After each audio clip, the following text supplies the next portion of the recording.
बिस्मिल्लाहिर्रहमानिर्रहीम। अस्सलाम वालेकुम। सैयद या हुसैनी एक बार फिर आप तमाम देखने वालों की खिदमत में हाजिर है। सबसे पहले आप तमाम लोगों की चाहत, मोहब्बत, खुलूस का बेहद शुक्रिया जो हमारे साथ कनेक्ट है, चैनल को सब्सक्राइब कर रहे हैं।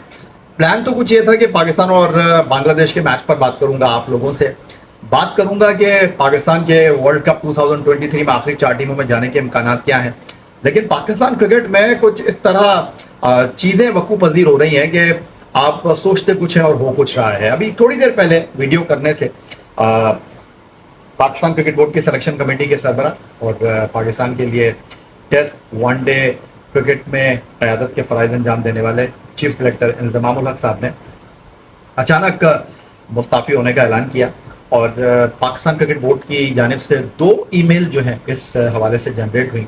शाम 6 बजे पाकिस्तान क्रिकेट बोर्ड ने बताया कि जी इंज़माम उल हक साहब के हवाले से सोशल मीडिया और मीडिया में जो खबरें गर्दिश कर रही हैं उसके लिए क्रिकेट बोर्ड ने एक 5 रुकनी तहकीकाती कमेटी बनाने का ऐलान किया है। और फिर 1 घंटे के बाद ये खबर आई कि इंज़माम उल हक साहब जो हैं उन्होंने मुस्ताफ़ी होने का फ़ैसला किया है। पाकिस्तान क्रिकेट बोर्ड उनके इस फैसले को सराहता है और तहकीकात मंजर आम पर आने के बाद इस बारे में कुछ कहा जाएगा।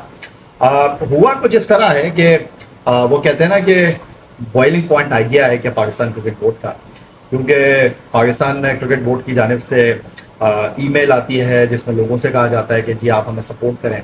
फिर ये भी कहा जाता है कि जी क्रिकेट बोर्ड के चेयरमैन ने आउटराइट सपोर्ट किया वर्ल्ड कप की टीम को बनाने में। चीफ सेलेक्टर इंज़माम उल हक और कप्तान बाबर आजम को मुकम्मल जो है वो फ्री हैंड दिया। लोगों ने इससे नतीजा ये अख्ज़ किया कि जी ये जो है अपने आप को इस टीम से डिसकनेक्ट कर रहे हैं और कह रहे हैं ये बाबर आजम और इंज़माम उल हक की टीम है। लोग बिल्कुल सोचने में हक बजानिब हैं और कोई किसी भी तरह चीज़ को निकाल सकता है। फिर उसके बाद चौधरी ज़का अशरफ का कौमी क्रिकेट टीम के साबिक कप्तान सरफराज अहमद से कद्दाफी स्टेडियम लाहौर में मिलना, उस पर भी एक वावेला मचा और ये कहा गया कि जी अब तो सरफराज आया ही आया। फिर सोने पर सुहागा टीम की कारकर्दगी वो अपनी जगह, लेकिन वो किसी शायर ने खूब कहा है ना कि है कवा के कुछ नज़र आते हैं कुछ। ये इंज़माम उल हक का जो मामला है वो जनाब इस वक्त एक तनाज़े की शक्ल इख्तियार कर चुका है। इस वक्त बॉइलिंग पॉइंट पर आ गया है और क्रिकेट बोर्ड के सरबराह ने बांग्लादेश के मैच से ठीक 2 दिन पहले एक इंटरव्यू दे दिया और उसमें उन्होंने जनाब वो कहते हैं ना कि स्क्रू टाइट कर दिया। अगर मैं सही मानूं में कहूँ तो शायद ये कहना गलत नहीं होगा। उन्होंने कह दिया कि जी टीम की फिटनेस नहीं है, पिछले क्रिकेट बोर्ड ने ये कर दिया, पिछले क्रिकेट बोर्ड ने वो कर दिया। 4 नवंबर को अगर उनको एक्सटेंशन मिलती है तो फिर जो वो काम करेंगे वो उनके काम होंगे, क्योंकि उनके हाथ बंधे हुए थे। और अगर वो टीम मैनेजमेंट तब्दील कर देते, टीम में तब्दीलियां करते, तो कहा जाता है कि जी अगर टीम की खराब कारकर्दगी जो इस वक्त है वो उनकी वजह से हुई है। और इसीलिए जनाब उन्होंने बैक किया कप्तान को, मैनेजमेंट को, चीफ सेलेक्टर को कि जी आप जो बेहतर समझते हैं वो करें। और उनका कहना यह था कि सब एक पेज के ऊपर थे। लेकिन अब ये इंज़माम उल हक का जो मामला है वो इतना गंभीर क्यों हो गया है और अचानक कैसे क्या हुआ कि इंज़माम उल हक जिनके हवाले से सोशल मीडिया में बहुत ज़्यादा खबरें आ रही हैं कि जी टीम के बेशतर खिलाड़ी जो इस वक्त वर्ल्ड कप पे मुंतकिल हुए हैं वो जनाब उस कंपनी के साथ उनका मुआहिदा है जो कि इंज़माम उल हक जो है उस कंपनी के साथ एसोसिएट है। अब इस पर जो गुफ्तगू हो रही है वो ये है कि जनाब ये तो मुफादात का टकराव है।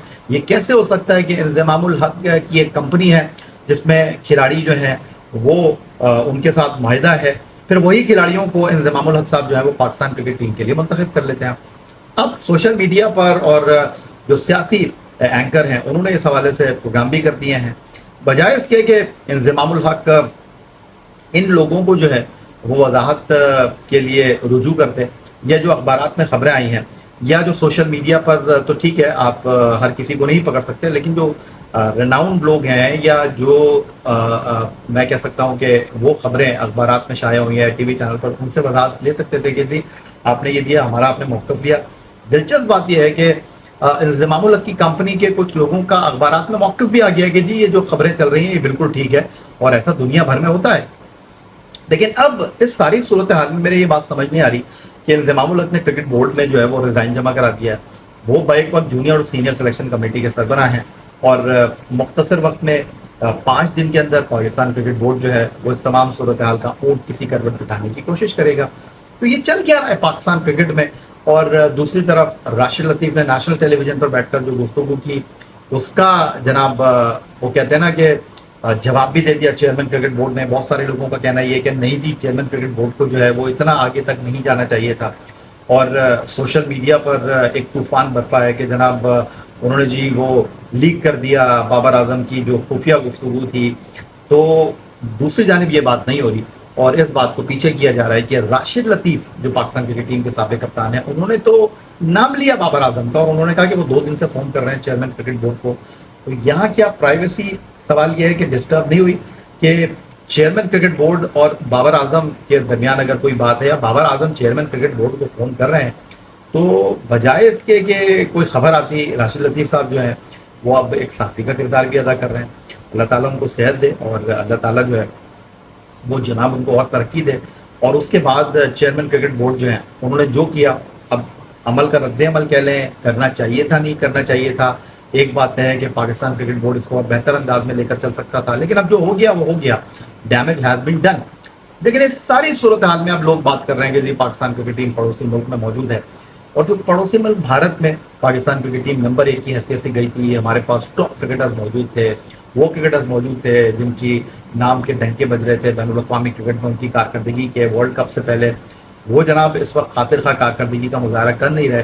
اور پاکستان ٹیم کی قدر و منزلت جو ہے وہ ان چیزوں سے کم ہو رہی ہے, ان چیزوں سے کم نہیں ہو رہی کہ گراؤنڈ میں ہماری ٹیم بھارت میں جو ماضی میں عمدہ کارکردگی کا مظاہرہ کر چکی ہے, 1989 میں نہرو کپ جیتی ہے, 87 میں ہم نے وہاں ٹیسٹ سیریز جیتی ہے, 99 میں ہم نے وہاں پر ایشین ٹیسٹ چیمپئن شپ جیتی ہے, ہم نے جناب وہاں پر 2005 میں ٹیسٹ سیریز اپنے نام کی ہے, ہم نے جناب وہاں پر بھارت کو بھارت میں شکست دی ہے 2013 میں, یہی کرکٹ بورڈ کے سربراہ چودھری ذکا اشرف تھی. لیکن جناب یہ کوئی بات نہیں ہو رہی اور کہا یہ جا رہا ہے کہ جناب ٹیم کی کارکردگی 4 مسلسل میچ ہارنے سے ہماری جگہ سائی نہیں ہو رہی بھارت میں, بلکہ ہماری جگہ سائی بھارت میں ہو رہی ہے کرکٹ بورڈ کے پیدر پہ انٹرویو سے, کرکٹ بورڈ کے پیدر پہ گفتگو سے. ہماری جگہ سائی نہیں ہو رہی بھارت کے اندر پاکستان ٹیم کی خراب کارکردگی سے. تو ٹھیک ہے جی, ہر کسی کے گفتگو کرنے کا اپنا انداز ہے, لیکن سوال یہ پیدا ہوتا ہے کہ انضمام الحق صاحب کا ایک بڑا قد ہے اور پاکستان کرکٹ بورڈ نے جناب ان کو اپنے ساتھ بٹھایا, ان کو چیف سلیکٹر بنایا, انہوں نے جو کہا ان کی بات کو مانا گیا, ان کو جناب بھارت یاترا پر بھی بھیجا گیا. پہلے 2 میچوں میں وہ بھارت میں موجود رہے, اس کے بعد وہیں سے یہ خبریں آئیں کہ جی ٹیم کا جو کوچنگ اسٹاف ہے وہ انضمام الحق کی ٹیم سلیکشن کے اندر جو مداخلت ہے اس سے کچھ دکھائی دے نہیں رہا. پھر انضمام الحق صاحب واپس آ جاتے ہیں. تو یہ پاکستان کرکٹ میں کیا چل رہا ہے, کون ان چیزوں کو ٹھیک کرے گا؟ اور ان چیزوں سے جناب جو ٹیم کی کارکردگی ہے, جس کے اوپر گفتگو ہونی چاہیے, جس کا احتساب ہونا چاہیے, وہ سب سائڈ میں چلی گئی. اب آپ زیادہ سمجھدار ہیں, آپ زیادہ بہتر انداز میں چیزوں کو سمجھ سکتے ہیں. کرکٹ ایک پرفارمنس گیم ہے, جو پرفارمنس دے گا وہ ٹیم میں رہے گا, جو پرفارمنس نہیں دے گا, ٹیم اچھی کارکردگی کا مظاہرہ نہیں کرے گی, ناکامی کے محرکات جاننے کی کوشش کی جائے گی. ماضی میں ہوتا یہ رہا ہے کہ جناب کرکٹ بورڈ ناکامی پر جو ہے وہ کپتانوں کو تبدیل کرتا رہا ہے, کرکٹ بورڈ کی بھی چھٹی ہوتی رہی ہے, کھلاڑیوں کا جو ہے بوریا بستر گول ہوتا رہا ہے, اور یہ ایک تاریخ رہی ہے کرکٹ کی. لیکن اس بار جس طرح کا ماحول بنانے کی کوشش کی جا رہی ہے, اس بار جس طرح ایسا لگ رہا ہے کہ کپتان, چیف سلیکٹر, چیئرمین جو ہے وہ ایک دوسرے کے آمنے سامنے آ گئے ہیں. بھائی یہ ایک ہی کرکٹ بورڈ کے لوگ ہیں, یہ کوئی میرا مطلب ہے کہ غیر ملکی کرکٹ بورڈ کے تو لوگ نہیں ہیں, یہ سب پاکستانی ہیں, سب کے پاس پاکستان کی شہریت ہے, سب پاکستان کی بقا کے لیے, سب پاکستان کی جیت کے لیے دعا گو ہیں. پہلے یہ خبر بھی آئی کہ جناب ذکا اشرف کو جو ہے وہ بھارت نہیں جانا چاہیے تھا, ٹیم کے ساتھ انڈیا کے میچ سے پہلے ڈنر نہیں کرنا چاہیے تھا, ٹیم کے کھلاڑی تھک گئے, ان کی سوچ ڈائیورٹ ہو گئی. اب اس ویڈیو سے آپ اگر یہ نتیجہ کر رہے ہیں کہ جناب میں انضمام الحق جو ہے ان کی غلطی بتا رہا ہوں, ذکا اشرف کی ساری چیزیں ٹھیک بتا رہا ہوں, تو یہ بالکل آپ سوچنے کی کوشش نہ کریں. لیکن جو اچھی بات ہے وہ آپ کو تسلیم کرنی چاہیے. پاکستان کرکٹ بورڈ نے تاریخ میں پہلی مرتبہ جو ہے وہ 3 سال کا سینٹرل کانٹریکٹ اناؤنس کیا, اور یہ سینٹرل کانٹریکٹ جو ہے پاکستان کرکٹ بورڈ نے 3 سال کے لیے جو اناؤنس کیا 1 جولائی 2023 سے 30 جون 2026 تک 25% اس سینٹرل کانٹریکٹ میں 202% جو ہے وہ کھلاڑیوں کی آمدنی اے کیٹیگری میں اضافہ کیا گیا, اور پاکستان کرکٹ بورڈ نے سینٹرل کانٹریکٹ کے لیے 528 ملین روپے مختص کیے, جس میں آئی سی سی کی آمدنی 220.3 ملین اضافی شامل ہے. ایک اندازے کے مطابق جو اے کیٹیگری میں کرکٹرز ہیں ان کو کم از کم 7.25 کروڑ روپے ملیں گے. میں تو کہتا ہوں اس سے زیادہ ملنا چاہیے, کیونکہ یہ کرکٹ میں جو لوگ پیسہ کما رہے ہیں ان کھلاڑیوں کی وجہ سے کما رہے ہیں. لیکن وہاں سے یہ خبر آئی, راشد لطیف صاحب کہہ رہے ہیں کہ جی کھلاڑیوں کے سینٹرل کانٹریکٹ سائن نہیں ہوئے, اور سینٹرل کانٹریکٹ سائن نہ ہونے کی وجہ سے جو ہے وہ کھلاڑی جو ہیں وہ خاصے پریشان ہیں. یار یہ کوئی کہنے والی بات ہے؟ माशाल्लाह हमारे खिलाड़ी जो हैं वेल ऑफ लोग हैं और उनका हक है, उनका हक उनको मिलना चाहिए। लेकिन क्रिकेट बोर्ड ने कहा कि जनाब ऐसा पहली बार हुआ कि 3 साल का कॉन्ट्रैक्ट बन रहा है, फिर उसके बाद सेंट्रल कॉन्ट्रैक्ट पहले तय हो जाना चाहिए था, वो नहीं हुआ क्योंकि खिलाड़ियों की कुछ फरमाइशें थी, खिलाड़ियों की कुछ ख्वाहिशात थी, उनके ऊपर गुफ्तगू होती रही और बिल्कुल भारत रवानगी से पहले टीम के जो है ये मामला तय हुए।